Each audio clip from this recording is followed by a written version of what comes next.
Bonsoir à tous. Bonsoir.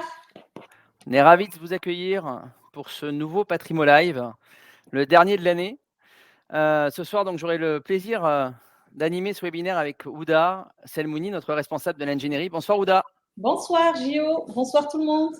Donc, au programme de ce webinaire de fin d'année, on va avoir un sujet passionnant, c'est comment réduire ses impôts avant la fin de l'année 2021.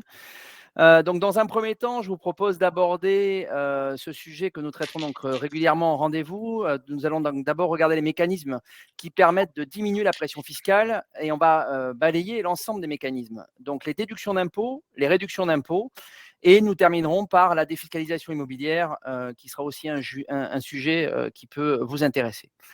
Donc, comme toutes nos interventions précédentes, nous désirons avoir donc beaucoup d'interactivité avec notre auditoire. Donc, n'hésitez pas à utiliser la partie questions qui se trouve à droite de votre écran et que vous pouvez utiliser au maximum. On y répondra, on essaiera d'y répondre en temps réel.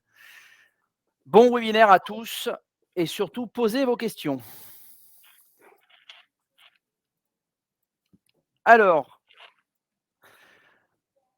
tout d'abord, une petite présentation du Centre du patrimoine pour ceux qui ne nous connaissent pas forcément. Nous, normalement, tous ceux qui sont présents ce soir nous connaissent, mais je fais un bref rappel. Donc, on est une structure qui existe depuis 20 ans, une structure de gestion privée. Nous nous attachons donc à avoir une relation unique et privilégiée avec nos clients. On les accompagne sur tous les pans du patrimoine, sur toutes leurs questions, toutes leurs problématiques, que ce soit les problématiques financières, que ce soit les problématiques fiscales, patrimoniales.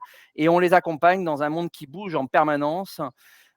Et aujourd'hui, c'est plus de 350 familles qui nous font confiance au quotidien et que nous accompagnons donc tout au long de l'année sur toutes ces questions-là.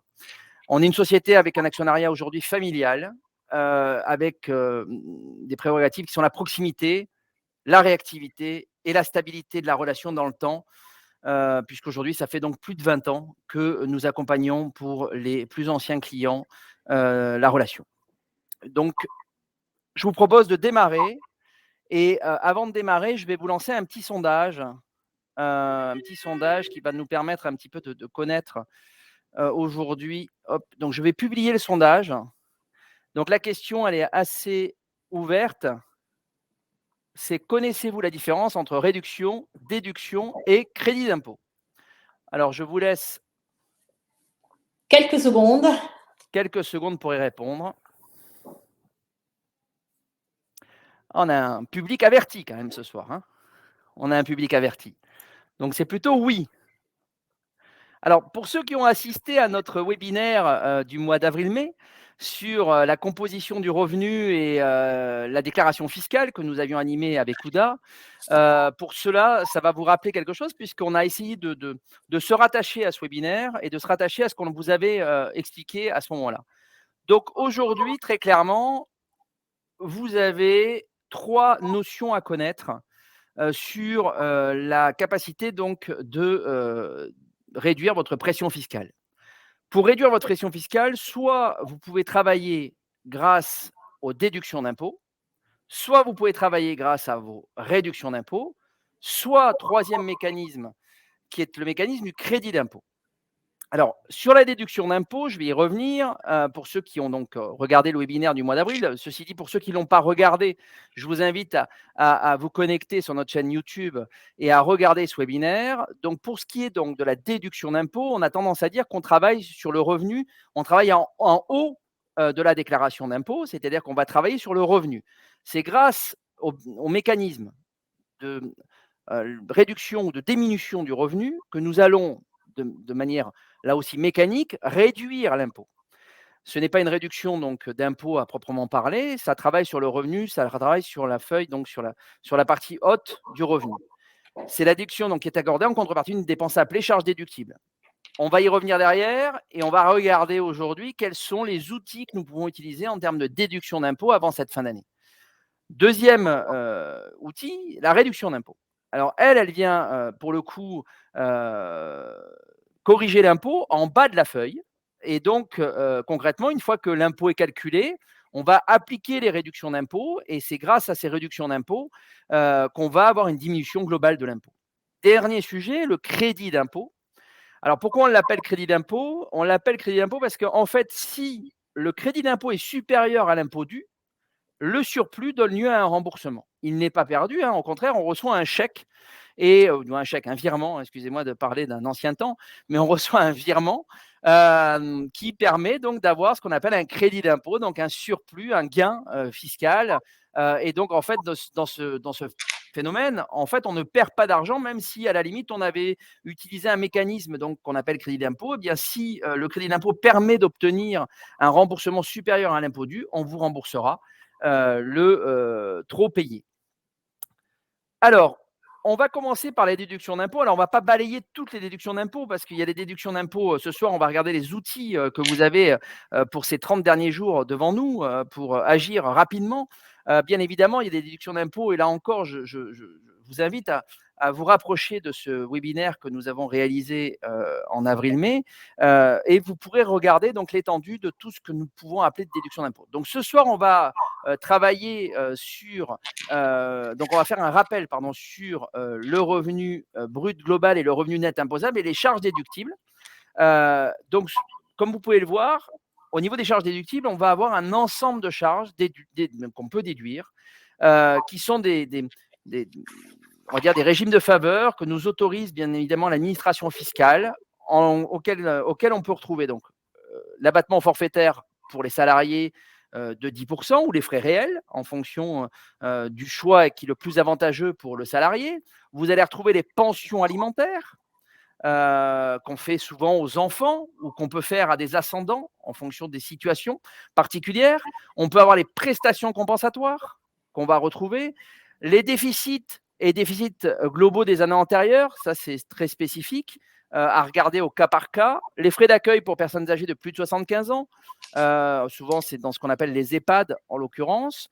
Les cotisations de retraite complémentaires, donc ça on va y revenir juste derrière, donc tout ce qui touche au plan d'épargne retraite, à la Préfond, à la Corem pour ceux qui connaissent. Ensuite, les retraites mutualistes du combattant, les charges foncières des immeubles historiques. Alors attention, on parle bien d'un secteur spécifique qui sont les immeubles historiques et assimilés. Ça ne concerne pas bien évidemment tous les immeubles. Les arrérages de certaines rentes, la CSG partiellement déductible qu'on vous donne chaque année et qui parfois est nécessaire, qui nécessite un recalcul en fonction des éléments que vous avez dans votre déclaration fiscale de l'année N-1, et les abattements spéciaux pour personnes âgées. Donc, le revenu brut global, c'est le revenu dans sa globalité. Le revenu net imposable, il est égal au revenu brut global moins l'ensemble des charges déductibles que vous allez avoir. Donc, c'est ce qu'on appelle une déduction d'impôt. Alors, comme je viens de vous le dire, dans la liste que je viens de préciter, il y avait à l'intérieur de cette liste ce qu'on appelle le plan d'épargne retraite, le PER. Pour ceux qui connaissent également un produit qui était un petit peu antérieur, c'était le PERP, le plan d'épargne retraite populaire, qui a été donc remplacé par le PER. Donc ce soir, on va traiter le cas du PER qui aujourd'hui, pour le coup, que vous pouvez encore utiliser pour déduire de vos revenus avant le 31 décembre 2021. Donc, concrètement, le PER, c'est un produit assez basique, mais le PER connaît un succès important depuis sa sortie, ce qui n'était jamais trop arrivé pour les produits retraite. Donc, c'est un véritable succès sur le plan d'épargne retraite. Aujourd'hui, le plan d'épargne retraite, pourquoi c'est un succès? Parce qu'il va permettre quelque chose que l'ancien plan d'épargne retraite ne permettait pas, c'est une sortie potentielle en capital.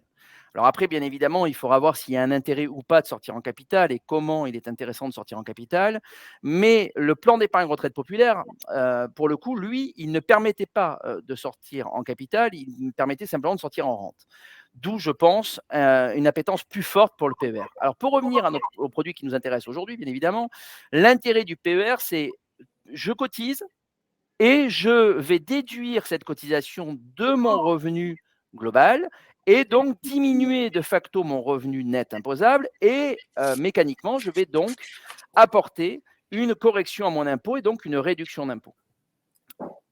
Il est important de préciser qu'au travers de ce PER, chaque année, vous allez avoir l'inscription qui vous est donnée, d'accord, à l'intérieur donc de votre feuille d'impôt et vous allez connaître les limites. Alors, soit les limites, vous les calculez, mais vous pouvez quand même vérifier dans votre feuille d'impôt et si vous ne l'avez pas dans la feuille d'imposition, puisque c'est pas toujours, ça figure pas toujours de manière exacte, vous pouvez aussi interroger l'administration fiscale pour connaître concrètement les années antérieures, les montants et les plafonds qui sont utilisables. Concernant le plafond de déductibilité, il est équivalent à 10%, 10% des revenus nets professionnels. D'accord? Donc aujourd'hui, très clairement, si je prends un exemple assez simple, quelqu'un qui gagnerait 50 000 euros aurait donc concrètement, alors je vais prendre un exemple un petit peu plus élevé pour que ça soit plus simple, 60 000 euros. 60 000 euros, ça veut dire qu'aujourd'hui, on a une déduction de 10%, donc le revenu net imposable est de 54 000 euros, donc le plafond utilisable est de 5 400 euros sur l'année. Si vous n'utilisez pas cette année-là la totalité du plafond ou que vous n'en avez jamais utilisé, eh bien, peut-être que l'année de votre versement, c'est-à-dire 2021, vous avez peut-être la capacité d'utiliser plusieurs plafonds, sachant que donc plusieurs années antérieures, sachant que c'est limité à 3 années plus l'année en cours. Hein. Concernant les non-salariés, on distingue 2 choses. Donc d'un côté, les salariés, ça je viens de vous l'expliquer, de l'autre côté, les non-salariés. Alors les non-salariés, c'est les commerçants, c'est les gérants majoritaires de sociétés. Donc concrètement, les non-salariés peuvent eux aussi utiliser ce mécanisme avec un plafond qui va être un plafond un petit peu plus élevé, puisque c'est 10% du bénéfice imposable, auquel on rajoute, donc plafonné à 8 passes, bien sûr, auquel on rajoute 15% de la fraction du bénéfice imposable entre 8 passes et le pass. D'accord? Donc ça nous donne quand même de la marge. Est-ce que tu as quelque chose à rajouter, Ouda? Non, simplement préciser par rapport au Ah, on ne plafond. t'entend pas. Ah, vous ne m'entendez pas? Vous m'entendez? Non, on ne t'entend toujours pas.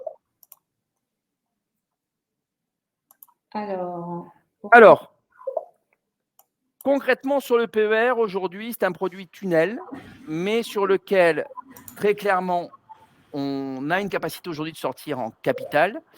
Et on a surtout la capacité de sortir au fil de l'eau au moment où je sors de la retraite, alors qu'avant, voilà, on devait sortir obligatoirement en rente. Et il peut y avoir également un mix des deux en fonction de votre besoin et en fonction de votre...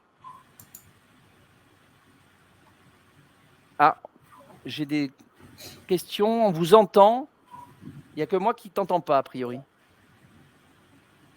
Bon, bah, parfait. Ok. Du coup, bon, je vais quand même dire, du coup, si tu n'entends pas, je vais juste préciser par rapport à ce que disait Jean-Olivier sur le plafond de déductibilité des cotisations, vous avez la possibilité d'utiliser le plafond du conjoint également. Quand on est soumis à une imposition commune, qu'on soit marié ou pacsé, on peut utiliser le plafond des 3 dernières années du conjoint et décider, par exemple, de se faire un versement sur un plan d'épargne retraite à son nom. Ça vient de toute façon diminuer l'assiette imposable du couple. Donc, on peut tout à fait utiliser le plafond du conjoint. Il y a juste une petite coche à cocher, une case à cocher sur votre déclaration de revenus en disant « Je souhaite bénéficier du plafond de déductibilité du conjoint ». Voilà, je voulais juste préciser ça. Et je laisse Jean-Olivier continuer sur le plan d'épargne retraite.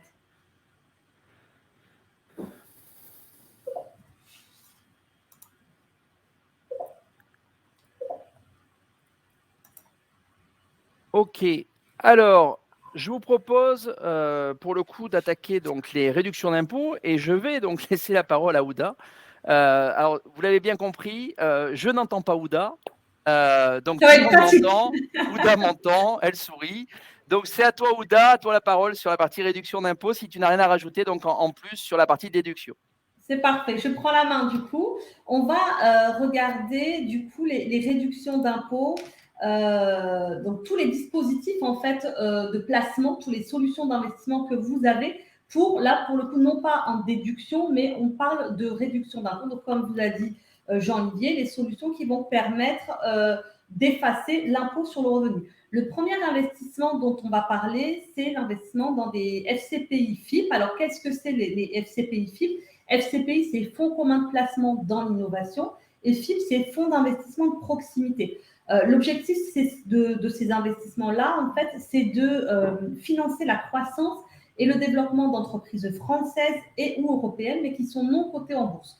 Donc, c'est simplement investir sur différentes entreprises qui vont opérer sur des différents secteurs économiques. Par exemple, ça peut être dans l'hôtellerie, ça peut être dans tout ce qui est digital, dans le domaine de la santé, dans les biotech, dans les nouvelles technologies, etc. C'est souvent des secteurs plutôt innovants sur des sociétés qui ont des projets d'investissement sur des projets voilà, de création, par exemple dans des laboratoires, etc. Ou des nouveaux, tout ce qui est nouvelles technologies.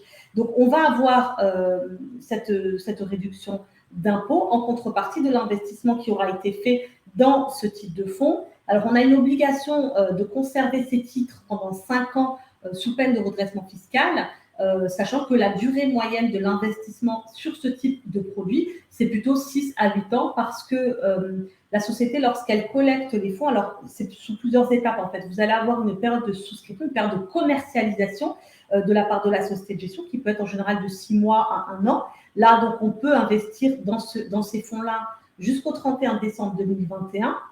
Une fois que la société a collecté au 31 décembre 2020, elle a entre 24 mois à peu près pour investir les fonds dans des sociétés éligibles à ce dispositif-là.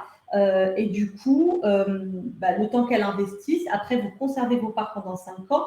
Donc voilà, et le temps qu'elle revende en fait les parts qu'elle va avoir dans les différentes sociétés, il peut se passer voilà, entre 6-8 ans, voire parfois 10 ans.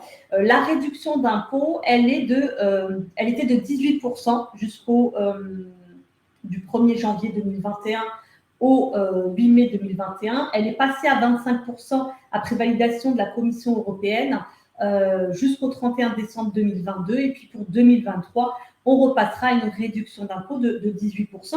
Le montant des versements sur ce type d'investissement, c'est plafonné à 12 000 € pour une personne fiscalement seule, donc célibataire, divorcée, veuve, ou 24 000 € pour un couple.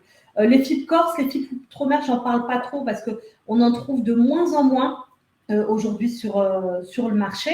Donc, vous retenez simplement plutôt la première catégorie, 25% de réduction d'impôt sur ce type d'investissement. Donc, bien évidemment, lorsque, je vous l'ai dit en introduction, on investit sur le développement de sociétés qui ne sont pas cotées en bourse et qui vont avoir la plupart des projets innovants. Donc, on a une réduction d'impôt finalement en contrepartie d'un risque d'investissement puisqu'on est sur des projets nouveaux. Alors, sur certaines sociétés, vous pouvez, le but, c'est quand même d'avoir une revalorisation du fonds.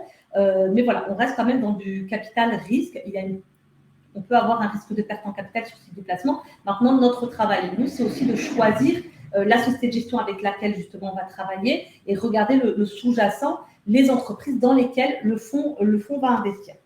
Au terme de l'investissement, je vous ai dit, la société va revendre, en fait, ses participations qu'elle a en portefeuille dans le fonds. Et si, lorsqu'on ressort, il y a une plus-value, cette plus-value est exonérée d'impôt sur le revenu, mais elle reste soumise aux prélèvements sociaux.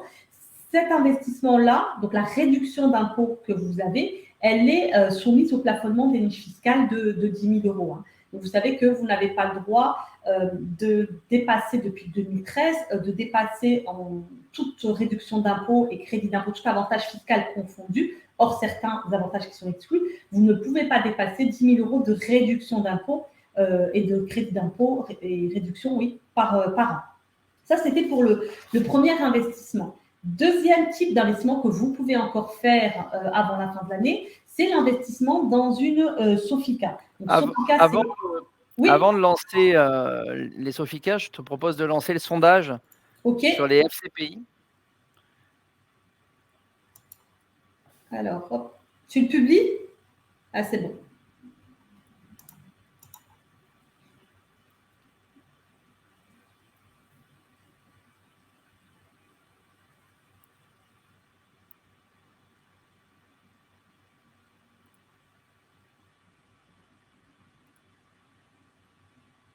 Ça continue de voter. Ok, donc la plupart d'entre vous ont quand même déjà investi, en tout cas dans ce type d'investissement ou au capital de PME qu'on va voir juste après. Donc, ce sont des choses que vous connaissez. Mais en tout cas, voilà, sachez que ce sont des produits qui sont plutôt en commercialisation en fin d'année et vous pouvez tout à fait vous rapprocher de nos services si vous souhaitez réaliser ce type d'investissement. Deuxième type d'investissement que vous pouvez faire, mais qui est un peu plus rare aujourd'hui, on en trouve un peu aussi quelques sociétés, ce sont, je vous disais, donc les Sofica. Donc Sofica, c'est Société d'investissement pour le financement de l'industrie cinématographique et audiovisuelle. L'objectif de ces fonds-là, de ces Sofica, c'est de collecter des fonds privés qui vont être consacrés exclusivement au financement de la production d'œuvres cinématographiques et audiovisuelles. C'est un investissement qui donne droit à une réduction d'impôt, vous le voyez, qui peut aller de 30 à 48% selon certaines conditions et certains cas. Ce dispositif est prolongé jusqu'au 31 décembre 2023. Donc, on peut encore tout à fait bénéficier de cet investissement. Alors, les conditions pour pouvoir en bénéficier, il faut que la souscription soit réalisée de manière directe et que le bénéficiaire ne détienne pas plus de 25% du capital d'une même Sofica. Donc, les investissements sont aussi plafonnés. La durée de détention, là aussi, c'est un peu comme toutes les solutions d'investissement qui permettent de réduire l'impôt. On a toujours une obligation de conserver ses parts pendant 5 ans sous peine de redressement fiscal. Là, la durée moyenne de l'investissement, elle est aussi entre 6 et 10 ans. Si jamais, sauf cas, bien évidemment, de force majeure, hein, s'il y a un décès, par exemple, ou s'il y a séparation et que l'un ou l'autre récupère, on n'a pas de reprise par l'administration fiscale de l'avantage fiscal qui aura été procuré. Quand on dit qu'il y a un redressement fiscal, ça veut dire que la réduction d'impôt qui vous aura été accordée, en fait, elle est réintégrée l'année où on perd, en fait, l'année où on a cédé ses parts, par exemple, où on n'a pas conservé ses parts, on réintègre l'avantage fiscal cette année-là. Si la réduction d'impôt n'a pas été imputée en totalité, imaginons que vous avez souscrit plus que l'impôt dont vous êtes redevable, là, le surplus, si vous voulez, de réduction d'impôt, dans ce type d'investissement, il n'est pas reportable et il n'est pas remboursable. C'est définitivement perdu. Sur ce type d'investissement, sur les Sofica, vous comprenez bien qu'il n'y a pas de garantie ni de capital, ni de rendement, parce que l'espérance de gain est assez aléatoire. Elle va être simplement liée au succès des œuvres qui auront été financées par la Sofica. Là, cette réduction d'impôt est également soumise au plafonnement des niches fiscales, mais on n'est plus sur un plafond de 10 000 euros, on est sur un plafond de 18 000 euros. Concernant la souscription au capital de PME, ça fonctionne un petit peu comme les FIP et les FCPI. C'est encore un autre dispositif qui était appelé réduction loi Madelin. Ça va permettre en fait d'avoir une réduction d'impôt là aussi de 25% depuis le 9 mai 2021 pour tous les investissements réalisés jusqu'au 31 décembre 2022. Auparavant, on était à 18%. Le souscription capital de PME, c'est comme son nom l'indique, ça permet de financer le développement de nouvelles entreprises de PME.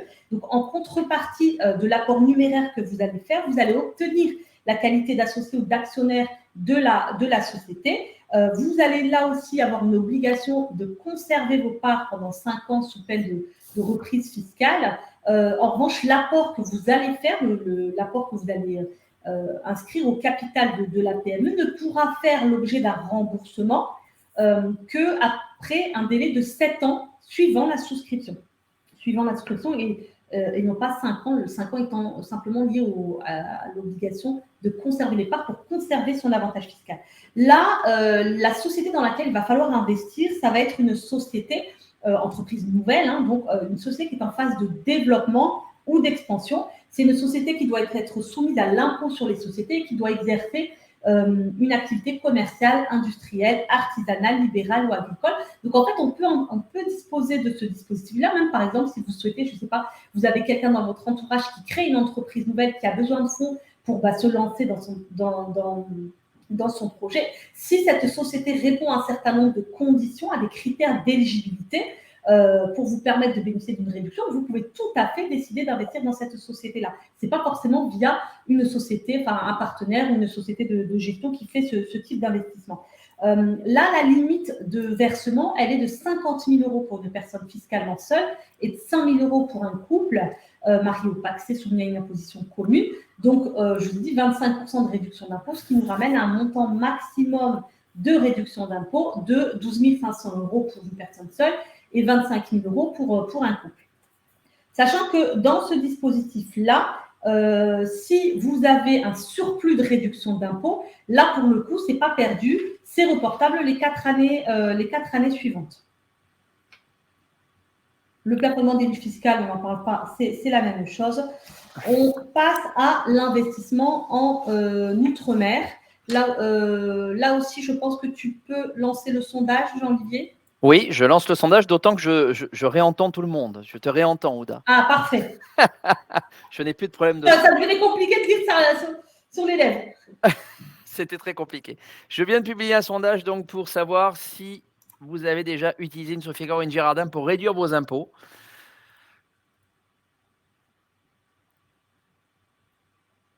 Ok, on a plutôt des internautes, des auditeurs avertis ce soir. Avertis, tout à fait.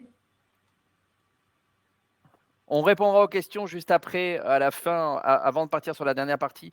On répondra donc à toutes les questions. Oui, à toutes les questions, on va garder un peu de temps pour voilà. ça, justement, parce qu'il y a pas mal de questions, effectivement. Donc là, oui, vous êtes à plus de 80% d'auditoire qui dit avoir déjà investi en Sofica ou en Girardin. Donc, on va regarder justement quel est le dispositif, donc investissement outre-mer. Donc là, comme son nom l'indique, l'investissement outre-mer a pour but, pour les contribuables fiscalement, domiciliés fiscalement en France, vous allez avoir le droit à une réduction d'impôt sur le revenu en contrepartie d'un investissement en faveur de l'économie ultramarine dans les dom-tom. On va trouver 2 types d'investissements, du Girardin logement social et du Girardin industriel. Le fonctionnement des 2 Girardins, en fait, est assez similaire. C'est que l'investisseur va simplement apporter des fonds au sein d'une société de portage, comme ça peut être une société en nom, une SNC, une SARL, une SAS. Vous devenez associé ou actionnaire de cette société-là avec vos fonds. Les fonds vont servir à financer des investissements au profit d'une société exploitante, la société qui va louer le matériel, qui a besoin de ce matériel pour son activité, l'exercice de son activité, comme un outil de travail, ou qui va louer, en fait, lorsqu'on est dans le cadre du logement social, qui va louer ça à un organisme de logement social. Le but, en fait, de l'investissement qui a été mis en place par le gouvernement, c'est simplement apporter une aide, en fait, dans les dom-tom à l'acquisition d'un outil de travail ou à l'acquisition d'un logement pour pallier, on va dire, aux carences de l'État. L'exploitant, en fait, doit exercer, bien évidemment, une activité éligible au dispositif. Il y a toutes les activités, on va dire, agricoles, industrielles, commerciales, artisanales qui sont éligibles, sauf celles qui sont limitativement énumérées par la loi. On ne va pas rentrer forcément dans le détail. La société va également pouvoir faire appel au crédit pour pouvoir acquérir le matériel nécessaire. Donc, la société de portage, en fait, elle va louer le matériel ou l'immeuble à la société exploitante pendant une durée de portage de 5 ans. Et en gros, les loyers vont être équivalents au prix, aux échéances de crédit qui auront permis de financer le matériel. En fait, ça fonctionne un petit peu sur ce type de montage. Ça fonctionne un peu comme un crédit vendeur. C'est un crédit vendeur la plupart du montage. Et au terme de l'investissement, en fait, la société qui avait besoin de ce matériel, la société qui va louer le matériel, finalement rachète le matériel pour 1 € symbolique. Donc, vous, en tant qu'associé, bien évidemment, il n'y a pas de cash qui revient dans la société de portage et donc les sociétés ne récupèrent rien. C'est ce qu'on appelle, en fait, on appelle cet investissement Girardin industriel bien souvent, ou Girardin logement social, c'est de l'investissement à fonds perdu, c'est un investissement one shot. Donc, j'investis, je n'ai pas de retour sur investissement au terme, je ne récupère pas un capital ou autre. En quelque sorte, quand vous faites ce type d'investissement, vous devez considérer que vous payez votre impôt sur le revenu 1 an à l'avance. Parce que là, si je fais un investissement Girardin industriel avant le 31 décembre 2021, je vais effacer mon impôt sur les revenus de 2021, donc qui sera dû en 2022. Donc, c'est comme si je le payais 1 an à l'avance, mais pour un montant qui va être minoré. Au lieu de donner 100% en 2022 de l'impôt, je vais donner 90% de l'impôt, mais en 2021. Et ça va servir à l'acquisition de ce matériel-là. Le plafonnement des niches fiscales, là, c'est un petit peu différent. Je ne vais pas rentrer dans toute la méthodologie de calcul, parce que c'est un petit peu complexe. mais je vous ai simplement mis le montant de la réduction d'impôt. Hein. On a dit que le plafonnement des niches fiscales, c'était 10 000 euros, parfois 18 000 euros net de rétrocession. Là, en l'occurrence, avec le Girardin industriel, vous pouvez gommer jusqu'à 52 941 euros d'impôt et tout en étant dans le respect du plafonnement des niches fiscales. Donc, c'est un investissement souvent où les tickets d'entrée sont à 10 000 euros, 10 000, 15 000 euros. Donc, ça s'adresse plutôt à des fiscalités, plutôt élevées. En complément, Ouda, oui. Sur le Girardin, il y a deux petites choses que je voulais préciser. Parce que souvent, on nous pose la question et ce n'est pas évident. Alors déjà, merci pour un de nos auditeurs qui m'a corrigé. Nous avons en fait sur le sondage 18 réponses qui étaient non. Je n'ai jamais investi en Sofica et Girardin. C'est pas oui, mais non. C'est nous qui nous sommes un peu trompés. Voilà, merci. Alors, concernant le Girardin industriel, je voulais juste préciser deux petites choses en complément de ce que vient de dire Ouda et sans complexifier. Le Girardin industriel, il y a deux particularités qu'il faut connaître parce que, comme vous pouvez le voir sur la slide, on marque que le montant brut maximal de l'impôt, c'est 52 941 et 40 909. Comment on arrive à cette mécanique? En fait, c'est à la fois complexe et pas complexe. C'est-à-dire qu'en fait, quand on fait une opération en Girardin industriel, il va y avoir ce qu'on appelle une rétrocession à l'exploitant. C'est-à-dire concrètement, qu'est-ce qui va réellement revenir à l'économie locale des dom-toms comme concrètement aux Outre-mer. Et c'est grâce à ce mécanisme. Donc, si par exemple demain vous avez une 35% de rétrocession, eh bien en fait, on va prendre en compte dans votre réduction d'impôt réellement la réduction qui a été acquise à l'outre-mer. Et résultat des courses, en fait, on va prendre 35%. Donc, quand vous voulez réduire, par exemple, je sais pas moi, 20 000 euros d'impôt, eh bien, en fait, le montant qui sera pris en compte dans votre réduction d'impôt, c'est 35% de 20 000, c'est-à-dire 7 500 euros. C'est que la rétrocession locataire, c'est 66% si on est sur des enveloppes avec agrément de Bercy et 56% si on est sur des enveloppes de plein droit. C'est pour ça que je parlais de 34 ou 44%. Globalement, c'est ça. Oui. C'est pour ça que je parlais de 35, comme ça permet d'avoir. Et la deuxième chose importante, c'est qu'il faut bien comprendre ce soir, et c'est un peu technique. En fait, vous avez deux outils qu'on vient de vous présenter, le Girardin et la Sofica, qui utilisent un plafond spécifique de 18 000 euros, alors que le plafond des niches fiscales globales, c'est 10 000. Ça veut dire qu'en fait, aujourd'hui, quand vous allez utiliser ces plafonds, il va d'abord falloir regarder ce que vous avez dans le plafond de 10 000. Et une fois qu'on a regardé ce que vous avez dans le plafond de 10 000, vous avez une capacité à pouvoir utiliser ce plafond de 18 000. Alors, ce n'est pas 18 000 plus 10, hein, c'est 18 000 dont 10. Et donc, ça permet d'avoir quand même un mécanisme qui permet d'avoir un effet de levier fiscal pour utiliser de la réduction d'impôt. Et dernier point donc, sur le Girardin, comme ça j'ai terminé. Sur la partie Girardin pour bien le comprendre. La Girardin, c'est le seul, donc comme l'a dit Ouda, c'est aujourd'hui une avance d'une année fiscale en fait, d'accord. Et par contre, c'est aujourd'hui le seul produit fiscal sur lequel, en fait, pour schématiser, quand vous mettez 100 sur ce type de produit, en fait, la réduction d'impôt est équivalente à 110, 115 ou 120 en fonction de la date à laquelle vous le faites dans l'année. Ça veut dire que concrètement, normalement vous avez plus d'économie fiscale que l'argent que vous avez mis, contrairement à d'autres produits sur lesquels, derrière, vous avez une réduction d'impôt qui est inférieure. La grosse différence, par contre, c'est ce qu'a dit Ouda, c'est que c'est investir à fond perdu, puisqu'au bout, vous n'avez plus rien. Voilà. C'est pour ça que vous avez cet effet de levier. Voilà. Tout à fait. Et là aussi, petite précision, la réduction d'impôt, je vous ai dit, elle est one shot, donc elle permet d'effacer en fait l'impôt sur les revenus de l'année de l'investissement. Donc là, si j'investis en 2021, je gomme l'impôt sur les revenus de 2021. Mais si j'ai trop souscrit, pour le coup, le surplus de réduction d'impôt n'est pas perdu, il est reportable les 5 années suivantes sous respect toujours du plafonnement des niches fiscales de 18 000 euros net de rétrocession locataire.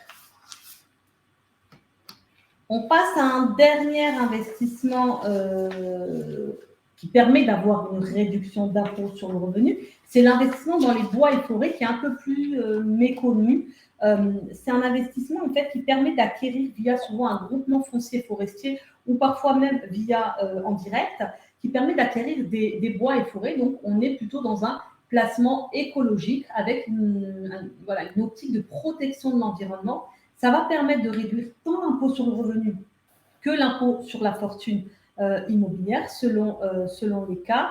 le propriétaire, en fait, lorsque vous faites ce type d'investissement, là, pour le coup, ce n'est pas à fond perdu. Vous aurez un retour sur investissement et vous aurez, en plus de la réduction d'impôt, la possibilité de percevoir des revenus qui vont être liés à la vente de coupe du bois, à la vente du bois transformé, à la vente d'autres produits comme la résine, les écorces, les champignons qu'on peut retrouver dans la forêt, etc., le droit de chasse, etc. Donc, vous aurez aussi la possibilité d'avoir un revenu qui va être de 1 à parfois, on va dire 1% en moyenne de revenus. Alors, c'est du bonus, il ne faut pas le prendre comme l'objectif premier de cet investissement-là. Là, on est sur un produit de défiscalisation. On cherche à gommer l'impôt.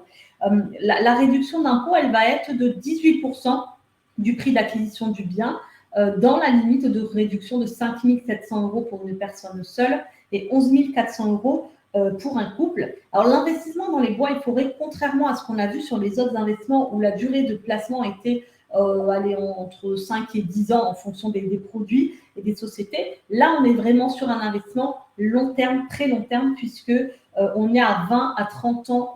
On a une obligation, là, pour le coup, de conserver ces titres pendant 15 ans, mais on est plutôt sur des durées d'investissement de 20 à 30 ans. Donc, quand on fait ce type d'investissement, c'est vraiment plus pour une optique long terme et de conservation du placement. La rentabilité de la forêt, elle est liée en fait à son accroissement biologique. Donc, plus vous allez conserver vos parts dans le temps et plus vous pourrez aller chercher de la valorisation de votre investissement. Il y a d'autres, en fait. Vous avez la réduction d'impôt globale qui est de 18%. Vous avez droit à un crédit d'impôt selon le groupement foncier forestier ou selon le type d'investissement que vous allez faire, un crédit d'impôt pour travaux forestiers. Là, il faut conserver ses parts pendant au moins 8 ans. On est en durée un peu plus courte. Il faut conserver ses parts pendant 8 ans, conserver les parts, les terrains qui suivent la réalisation des travaux qu'il y a pu y avoir dans la forêt. En cas de revente des parts avant ce délai-là, l'avantage fiscal est perdu, sauf cas particulier aussi, comme on l'a vu tout à l'heure, comme le licenciement, l'invalidité ou le décès. L'exonération, ça c'est un autre point. Je vous ai dit tout à l'heure qu'on pouvait donc gommer l'impôt sur la fortune immobilière.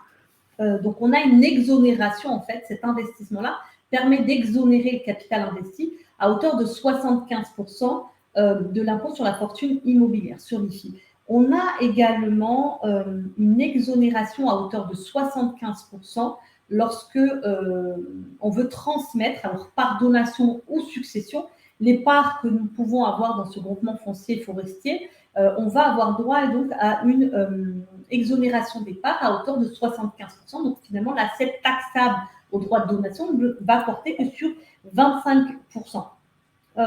Sous réserve aussi, cette exonération-là, elle est sous réserve d'appliquer en fait ce qu'on appelle une convention, un engagement de gestion durable qui dure pendant 30 ans. Tout ça, je vous dis, ce sont des types d'investissements qui sont vraiment sur du long terme. Mais voilà, sous réserve de respecter cette gestion durable, de cette convention de gestion durable pendant 30 ans, on peut bénéficier et alléger les droits de donation et de succession en cas de transmission de ces parts. Donc, ce type d'investissement, alors même si le capital n'est pas garanti, parce que les forêts, en plus, les forêts sont soumises sont exposées, si vous voulez, à des contraintes climatiques, hein, vous le savez. Donc, en fait, on n'a pas un capital garanti. Et je dis, le rendement, on est à 1,5%. Grand max, ça sera 2% de rendement. Mais voilà, le but premier, c'est la réduction d'impôt. Là aussi, c'est une réduction d'impôt qui est soumise au plafonnement des niches fiscales. On pourra revenir dessus après, on verra s'il y a des questions. Donc là, on a balayé un petit peu l'ensemble des dispositifs qui permettent d'avoir une réduction d'impôt sur le revenu. On a vu avec Jean-Olivier tout à l'heure quelles étaient les solutions qui permettaient d'avoir une déduction sur le revenu global, qui permettait donc de diminuer l'assiette d'impôt sur le revenu. On va parler rapidement des crédits d'impôt. On ne va pas faire l'ensemble des dispositifs qui permettent d'avoir des crédits d'impôt, parce que ça, ce sont des choses qui sont souvent bien connues des contribuables. On va juste faire un point sur deux mécanismes qui permettent de bénéficier d'un crédit d'impôt. Le premier, c'est les dons, parce que là encore, il y a encore le temps. Vous avez encore le temps jusqu'au 31 décembre pour faire un don à des organismes d'intérêt général ou à des organismes d'aide aux personnes en difficulté. Donc, vous avez la possibilité d'avoir une réduction d'impôt. Donc, les dons à des organismes d'intérêt général, ce sont les associations ou les fondations reconnues d'utilité publique ou les œuvres ou organismes d'intérêt général, etc.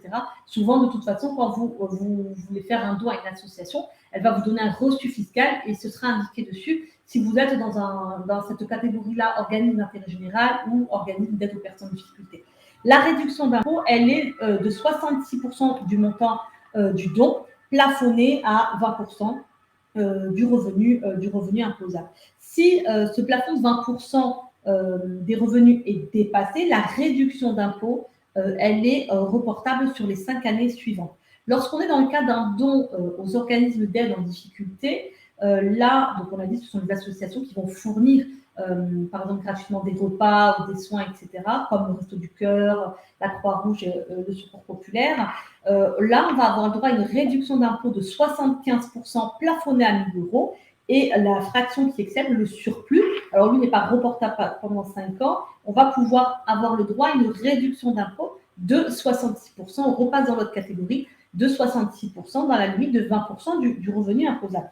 Donc ce sont des réductions, enfin ce ne sont pas des réductions, c'est un crédit d'impôt qui n'est pas soumis au plafonnement des niches fiscales de 10 000 euros. Vous avez la possibilité aussi de gommer l'impôt sur la fortune immobilière. La réduction d'impôt est égale à 75% du don qui aura été effectué à l'IFI. Donc, c'est vous qui choisissez aussi sur votre déclaration si vous voulez gommer l'IFI ou si vous voulez gommer l'impôt sur le revenu. Ça, c'était le premier dispositif. Et autre dispositif, c'est l'emploi d'un salarié à domicile. Vous savez que donc, quand vous employez un salarié à domicile, un nettoyeur de vitres, quelqu'un qui, un jardinier, il y a des slides qui bougent. Hop, là, c'est bon. Du coup, vous avez le droit à un crédit d'impôt égal à 50% des dépenses qui auront été supportées dans une limite annuelle de 12 000 euros. Ça veut dire qu'on peut avoir au maximum un crédit d'impôt de 50%. Donc, emploi salarié à domicile, ça veut dire que c'est c'est vous qui amenez quelqu'un chez vous pour faire telle ou telle tâche. On ne rentre pas plus dans le détail. Simplement un petit rappel concernant ces crédits d'impôt-là. Vous savez que chaque 15 janvier, depuis quelques années maintenant, on perçoit 60% du crédit d'impôt, une avance sur crédit d'impôt égale à 60% des avances et crédits d'impôt qu'on a eu l'année précédente. Donc là, si vous savez que ces crédits d'impôt-là, vous n'allez pas les avoir, pour ne pas avoir l'avance du crédit d'impôt au 15 janvier, il va falloir entrer sur votre espace personnel impôt.gouv. Il y a une catégorie, vous rentrez dans là où il y a modifié mon taux de prélèvement à la source, etc. Vous cliquez et vous dites que vous ne souhaitez pas bénéficier de l'avance sur crédit d'impôt. Vous avez jusqu'au 9 décembre pour le faire, donc n'oubliez pas, notamment par exemple quand vous avez un crédit d'impôt pour frais de garde de jeunes enfants, si vos enfants sont passés à l'école et que vous n'avez pas eu sur 2021, vous n'aurez pas sur 2022, vous n'avez pas eu de frais de garde de jeunes enfants, il faut penser à aller modifier ça sur votre espace avant le 9 décembre, sinon vous devrez de toute façon restituer cette avance de crédit d'impôt en septembre 2022 lorsque vous recevrez votre avis d'impôt sur les revenus 2021. Voilà ce que je pouvais dire sur les crédits d'impôt. On va faire un petit focus maintenant sur les défiscalisations. Alors, avant de rentrer dans la défiscalisation immobilière, je voulais juste qu'on revienne en même temps sur les questions et revenir sur l'ensemble des éléments qu'on vient de voir pour bien vous expliquer deux choses. La première notion, c'est sur chaque réduction d'impôt qu'on vous a présentée, vous avez finalement une utilité différente. Vous n'avez pas du tout les mêmes stratégies. Quand vous décidez de faire un don, là, pour le coup, on est dans l'aide à la collectivité. C'est un choix très personnel et que l'on fait régulièrement. Pour ce qui est des investissements financiers, entre autres, on a une question sur le Girardin industriel. On me dit, si j'ai bien compris, on gagne à tous les coups. Alors, j'aimerais juste revenir sur cette slide du Girardin industriel et pour être très clair. Oui, on gagne à tous les coups si, en tous les cas, on n'a pas de souci. Alors, quels sont les risques sur ce type d'opération? Les risques, c'est du tout ou rien, en fait. C'est-à-dire que concrètement, oui, quand les opérations se passent bien, c'est-à-dire que Ouda vous a expliqué tout à l'heure qu'en fait, tout repose sur la location du matériel qui va être réalisé par un exploitant.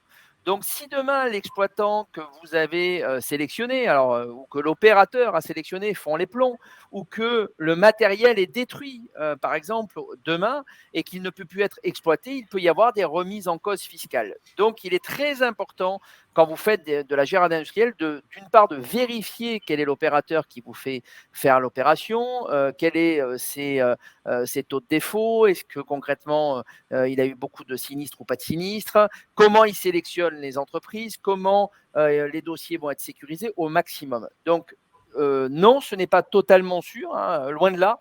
Surtout quand on a des rentabilités aussi élevées, on est dans clairement des choses qui peuvent être risquées.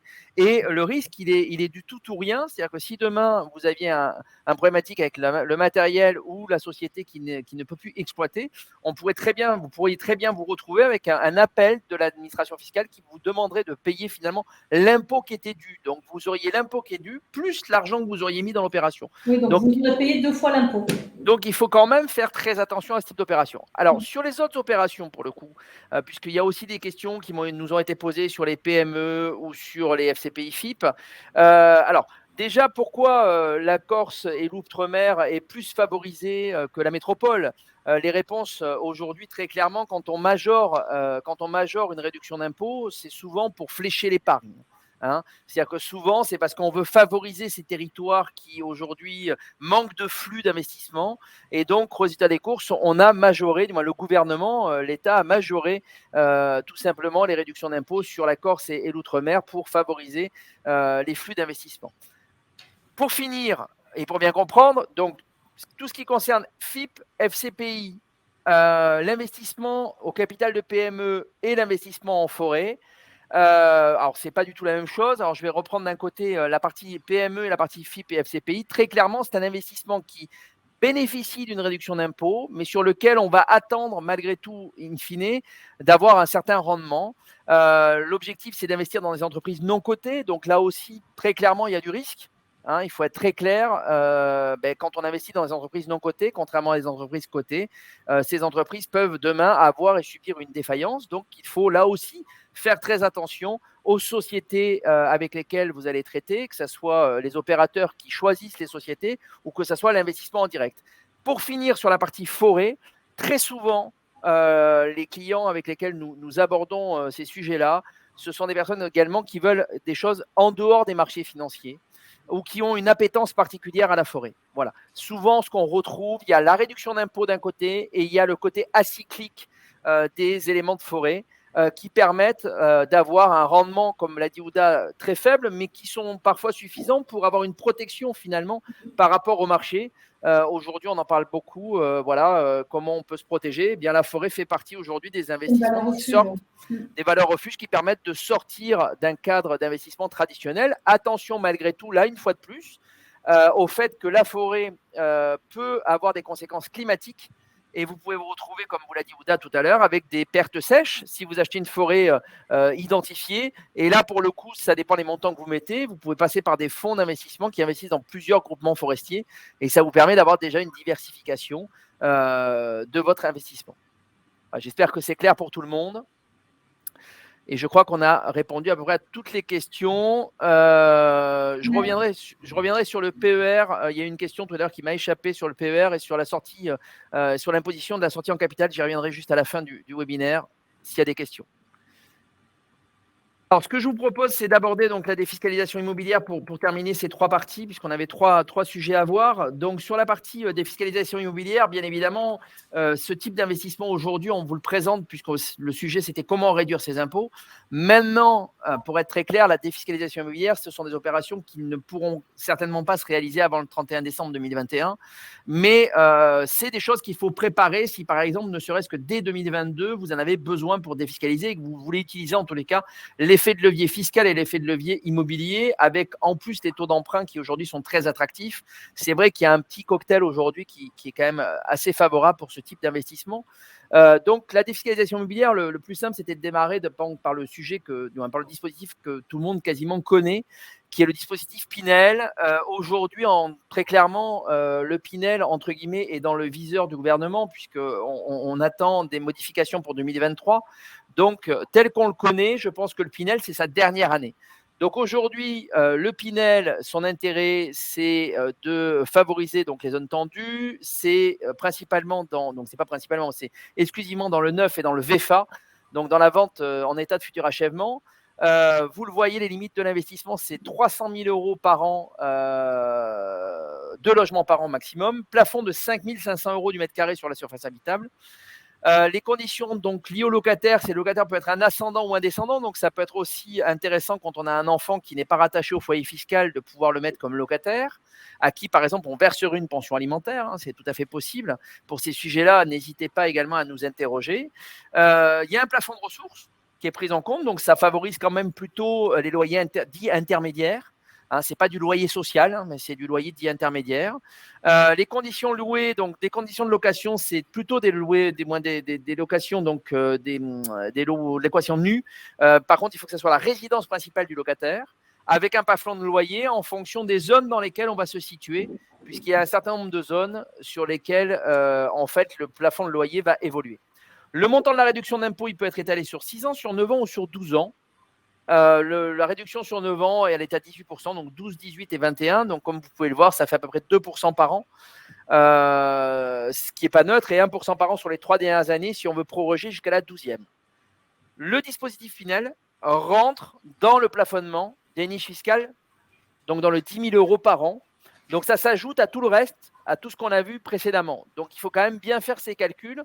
Et c'est vrai que le plafonnement des niches fiscales est venu complexifier les investissements que l'on peut faire, surtout qu'en plus, je rappelle que les plafonnements, depuis 15 mois, ça fait à peu près un peu plus de 10 ans que les plafonnements existent, et les plafonnements se succèdent, se cumulent en fonction des années auxquelles on a investi. Donc, ça peut devenir vite un casse-tête. Donc là aussi, c'est pareil. N'hésitez pas à nous interroger si vous avez des questions sur ces sujets-là. Petite précision juste avant, je reviens juste sur le Pinel.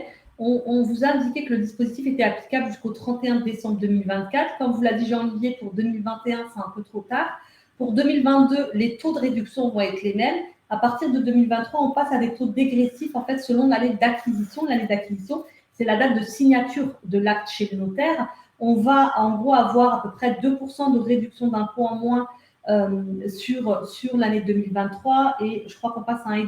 En gros, c'est 1,75 en moyenne de réduction par an sur 2023 et 1,5 de réduction d'impôt par an en 2024. Donc, les taux passent non pas à 12, 18 et 21, on passe à 10,5, 15 et 17,5 et après l'année suivante à 9, 12 et 14. Donc, effectivement, plus vous allez attendre et moins sera élevée la réduction d'impôt, sachant que le dispositif se termine dans 3 ans. Je voulais juste dire ça. On va passer au dispositif de Normandie. Le dispositif de Normandie, on sait, en fait, ça fonctionne un petit peu comme toutes les conditions, on va dire, et la réduction d'impôt est équivalente à celle du dispositif Pinel que Jean-Olivier vient de vous présenter. L'intérêt de ce dispositif, c'est simplement encourager la rénovation dans des quartiers anciens qui sont dégradés. Dans certaines communes, en fait, ça va être pour bénéficier, si vous voulez, de ce dispositif, il faut que le logement soit situé soit dans une commune qui a passé une convention ORT, c'est-à-dire opération de revitalisation urbaine, soit dans une commune dont le besoin de réhabilitation est extrêmement important, soit dans une commune du programme national Action Cœur de Ville. Vous en avez peut-être entendu parler, programme national Action Cœur de Ville. En fait, c'est un programme qui a été lancé en 2018 et qui fait référence à une convention de revitalisation sur 5 ans qui a été passée entre l'État et 222 villes moyennes de France pour redynamiser justement leur centre-ville. Ça peut être des villes comme Agen, Montauban, bref, on n'est pas sur des grandes métropoles de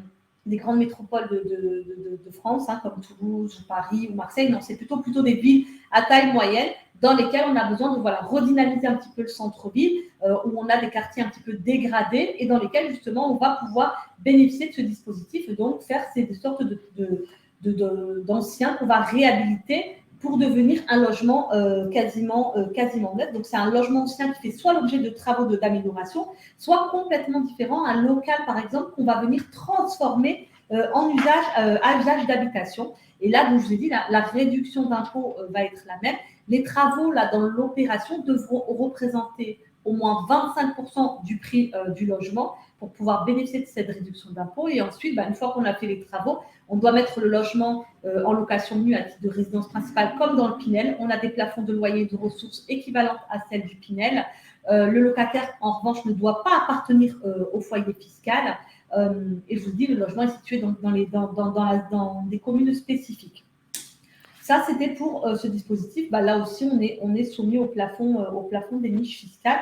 Les travaux sur ce dispositif-là, vous ne pouvez pas les faire seuls. Ce sont des travaux qui doivent être réalisés par un professionnel qui a été certifié et qui va finalement rendre ce logement dégradé comme en fait un logement décent, un logement neuf, un peu comme une défense, en fait, pour pouvoir bénéficier de ce dispositif. Autre dispositif de défiscalisation qui existe encore, qui devait prendre fin au 31 décembre 2021, dont on n'allait pas forcément parler, mais finalement, il y a un amendement au projet de loi de finances pour 2022 qui est en cours et qui propose de proroger le dispositif d'un an supplémentaire jusqu'au 31 décembre 2022.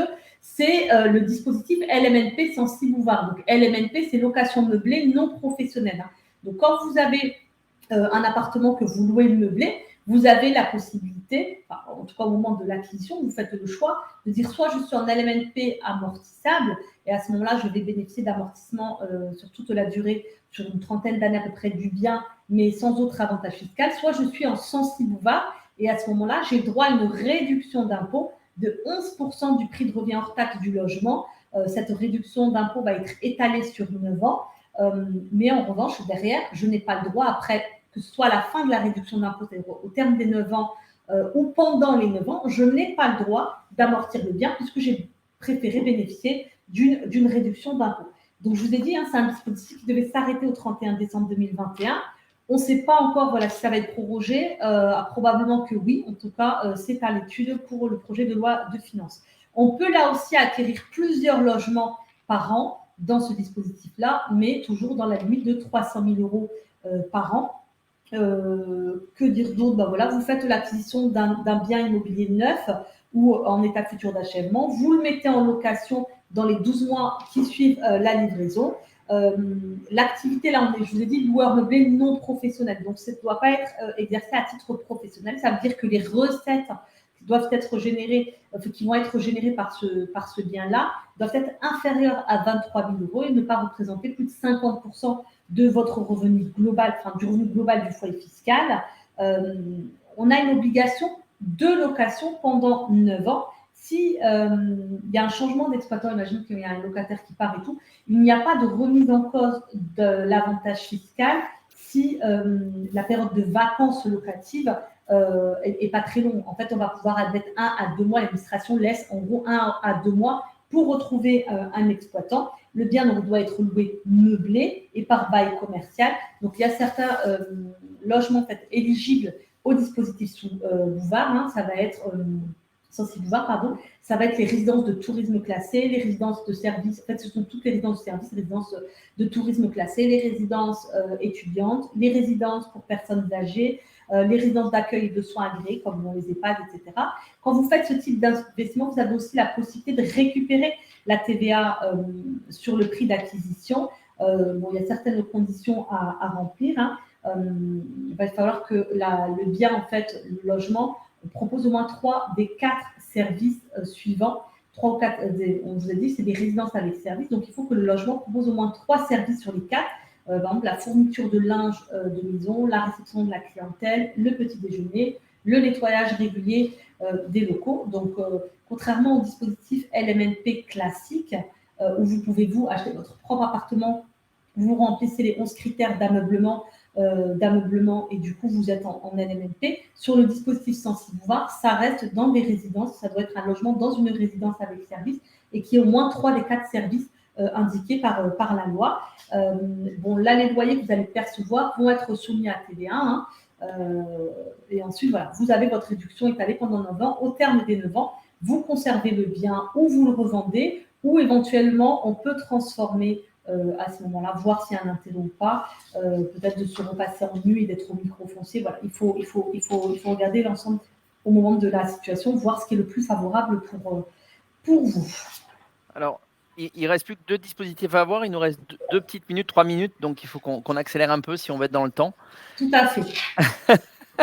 Le dispositif Malraux, on en parle rapidement, mais on ne va pas trop rentrer dans le détail parce que ça concerne souvent plus les grosses fiscalités. Le dispositif Malraux, on est dans un système de réduction d'impôt. La réduction d'impôt va être égale à 22% ou 30% des dépenses réalisées. En fait, l'idée, c'est d'acquérir un immeuble ancien situé dans certaines zones protégées, plutôt des immeubles patrimoniaux, souvent en centre-ville, etc. On va rénover l'immeuble et on va donc avoir une réduction d'impôt des dépenses de travaux uniquement, pas du foncier, des dépenses de travaux. La limite des travaux est 400 000 € sur une période de 4 ans maximum. On va donc s'engager à restaurer l'immeuble dans sa totalité, louer le bien pendant minimum 9 ans en contrepartie de cet avantage fiscal. Là aussi, les travaux de transformation, on va transformer soit un logement, soit tout ou partie du logement. En fait, on va pouvoir aussi le restaurer, faire une restauration complète. Ça peut être des travaux de reconstitution aussi de toiture, de murs, etc. Vous avez la liste des travaux ici. Avantage fiscal, c'est que ce dispositif, en plus de sa réduction d'impôt, dont le taux il reste quand même élevé par rapport aux autres dispositifs, c'est un dispositif qui est exclu du plafonnement des avantages fiscaux. On est sur un dispositif qui s'adresse plutôt à des fiscalités élevées, souvent à plus de 30% de tranche marginale d'imposition. On ne va pas rentrer dans le détail de tout, mais sachez que voilà, que ça existe et qu'on peut trouver encore aujourd'hui des biens qui sont éligibles à ce dispositif pour avoir cette réduction d'impôt. Je te laisse finir sur le régime du déficit foncier. Alors, le régime du déficit foncier, c'est un régime que tout le monde peut utiliser. En fait, il n'y a pas de schéma particulier, il n'y a pas d'investissement particulier à réaliser. Vous pouvez le faire vous-même sur un appartement ou sur un immeuble que vous possédez. En fait, aujourd'hui, vous avez la possibilité d'avoir une imputation sur votre revenu global à hauteur de 10 700 € par an de l'ensemble des travaux hors intérêt d'emprunt qui vont être donc reportables sur votre revenu global. Alors, c'est un peu technique, mais très clairement aujourd'hui, si vous avez en possession, si vous avez par contre l'envie d'investir dans un appartement ou un immeuble sur lequel il y aurait pas mal de travaux, ce dispositif peut vous concerner. Ça peut être aussi intéressant d'utiliser le déficit foncier pour ceux qui ont déjà aussi beaucoup de revenus fonciers. On peut avoir un mécanisme d'effet de levier pour des personnes qui ont aujourd'hui des revenus fonciers importants et sur lesquels on va venir gommer, grâce aux travaux réalisés, l'ensemble des revenus fonciers générés. Et ça permet en plus d'avoir une optimisation fiscale et sociale, puisque en fait, on va avoir non seulement une réduction d'impôts, mais en plus, on va avoir une diminution de ces prélèvements sociaux. Donc, le régime des déficits fonciers, c'est assez simple. On impute à hauteur de 10 700 € sur son revenu global l'ensemble des travaux et des frais que l'on a à l'année N sur donc, le revenu global. Et l'excédent est reportable sur des revenus de même nature, c'est-à-dire des revenus fonciers pendant les 10 années suivantes. Donc, ces revenus, ce déficit n'est pas perdu. Vous continuez à l'imputer sur des revenus ultérieurs. Les charges déductibles, on vous les a mis pour information. Attention tout de même, la dernière ligne qui est intérêt d'emprunt et prime d'assurance qui est l'avant-dernière ligne, ces deux lignes-là, ces deux charges ne sont pas imputables sur le revenu global. Ils ne seront imputables que des revenus de même nature, c'est-à-dire des revenus fonciers. Il faut que les 10 700, ça soit vraiment des travaux et toutes les charges autres que les charges financières. Voilà. Tu as quelque chose à rajouter, Ouda? Non, c'était parfait. Alors, on vous a fait un petit récap. Très clairement, on a essayé de condenser en 1 heure et 2 minutes l'ensemble de toutes les solutions que vous pourriez retrouver de réduction et de déduction. Très clairement, c'est un exercice qui est un peu complexe parce qu'on a abordé beaucoup de sujets, on a des dispositifs qui peuvent être cumulés, on a le plafonnement des niches fiscales, on a les déductions. Alors, ce qu'il faut retenir dans les grandes lignes, sur tout ce qui concerne la déduction des revenus. Donc, tout à l'heure, on l'a vu, entre autres, ça peut être les pensions alimentaires, ça peut être bien sûr les plans d'épargne retraite, pour revenir à ce qu'on a vu juste après. Il n'y a pas de plafonnement de niche fiscale. Donc, pour le coup, là, vous avez tout intérêt à utiliser le maximum de ce que vous pouvez utiliser dans tout ce qui concerne les déductions de vos revenus, parce que là, on est hors plafonnement. Ensuite, sur la partie réduction d'impôts, il y a deux typologies de réduction. Les réductions qu'on fait one shot, c'est-à-dire les réductions à l'année. Donc ça, on l'a vu au travers des SOFICA, du Gérardin industriel, des FCPI. ou dans les bois et forêts. Donc là, pour le coup, en fonction de votre appétence, en fonction de votre patrimoine existant, de votre diversification, de votre niveau d'imposition, de votre prise de risque que vous avez envie d'avoir, hein, parce que tout à l'heure, on l'a vu, quand on investit quand même dans des sociétés innovantes ou dans des sociétés nouvelles, forcément, il y a des risques. Eh bien, en fait, en fonction de tout cela, vous allez flécher vos investissements en fonction de vos besoins et vous allez adapter en fonction d'une part, donc par rapport à votre plafonnement global de votre niche, du moins de votre plafond fiscal global, et ensuite en fonction des investissements que vous avez envie de réaliser. Pour finir, on vous a présenté la partie immobilière. Donc, que vous avez donc en haut de cette présentation. Donc, la partie immobilière, elle se considère plus à moyen long terme. On vous l'a mis parce qu'il nous semblait important de revenir donc sur des conditions aujourd'hui assez favorables, des conditions entre autres d'emprunt. Vous le savez, vous l'entendez suffisamment. On parle également de reprise et de remontée des taux, donc ça pourrait arriver dans les prochaines années. Donc si les taux d'intérêt remontaient, eh bien forcément les dispositifs immobiliers seraient peut-être un petit peu moins intéressants. Donc je crois qu'aujourd'hui c'était important d'en parler. Vous pouvez en tous les cas nous interroger si vous avez des questions complémentaires techniques, on sera là pour y répondre. N'oubliez pas que ce webinaire, comme d'habitude, vous le retrouvez sur notre chaîne YouTube, que je vais donc publier d'ici 3 à 4 jours. On est à votre disposition. Ouda, Hélène, Xavier, Anaïs et moi-même pour répondre à toutes vos questions que vous vous posez sur le PER, sur les réductions d'impôts, sur voilà, toutes les questions que vous pourriez vous poser avant le 31 décembre 2021 et bien au-delà, bien évidemment. On vous souhaite à tous et à toutes de très belles fêtes de fin d'année.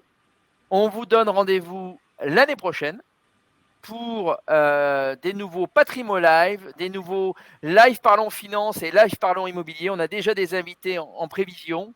On va se régaler et on vous dit à très bientôt. À bientôt et passez une belle soirée.